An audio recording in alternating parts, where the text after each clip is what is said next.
Atëherë përshëndetje, kushtrim për juve. Jemi këtu në kompleksin memorial të Reçakut, ku edhe këtë përvjetor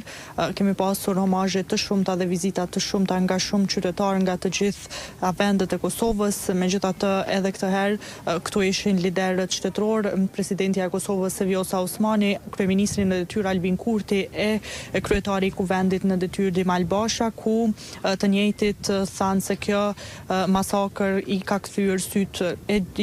syt nga gjithë bota, ku edhe më pas ka ardhur intervenimi i NATO-s. Megjithatë, ata kanë kujtuar të gjitha viktimat e luftës në Kosovë, duke kërkuar drejtësi, meqense përmendën se edhe më tutje, pavarësisht se kemi disa gjykime të gjykatës dhe dy persona të cilët janë shpallur fajtor, por edhe më tutje kryerësit dhe zinxhiri komandues nuk është vënë para drejtësisë. Po ashtu, gjatë ditës kemi pasur edhe homazhe nga liderë të partive politike, siç kanë qenë kryetari i PDK-s Bedri Hamza, kryetari i LDK-s Lumir Abdigjiku dhe kemi pasur edhe kryetarin e AK-s Ramush Haradinaj. Të gjithë këta padyshim kanë kërkuar drejtësi për viktimat, duke i nderuar dhe duke bërë homazhe këtu, por që Haradinaj përmendi edhe ish-krerët e UÇK-s që po mbahen në Hag në procesin gjyqësor që është duke u zhvilluar atje,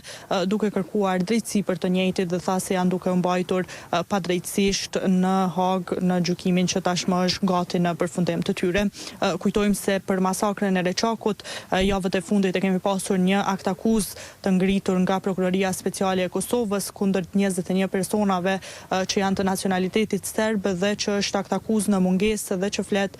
pikërisht vetëm për masakrën e Reçakut dhe atë se çfarë ka ndodhur këtu. Kjo akt akuzë është në mungesë dhe kjo ka qenë brenga e qytetarëve të cilët edhe i kemi intervistuar gjatë ditës këtu dhe me të cilët kemi biseduar, meqense thonë se dënimi i tyre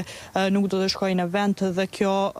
është një lloj drejtësie jo e plot, meqense Serbia nuk bashkëpunon me Kosovën dhe asnjëherë kryerësit që dënohen në Kosovë në mungesë nuk arrin të marrin dënimin të cilin edhe shqiptohet nga këto. Padyshim se Reçaku sot ka qenë ndër vendet më të vizituara, siç ndodh edhe rëndom në përvjetore të tilla nga shumë qytetarë të cilët zgjedhen këtë paradite të qëndrojnë këtu. Po ashtu nga ora 12 kemi edhe një akademi për kujtimore që do të mbahet në komunën e Shtimës për të kujtuar dhe atje do të mbahen fjalime po ashtu nga liderët shtetëror të Kosovës. Po, Dori, faleminderit shumë për këtë lidhje të drejt për drejt nga Reçaku.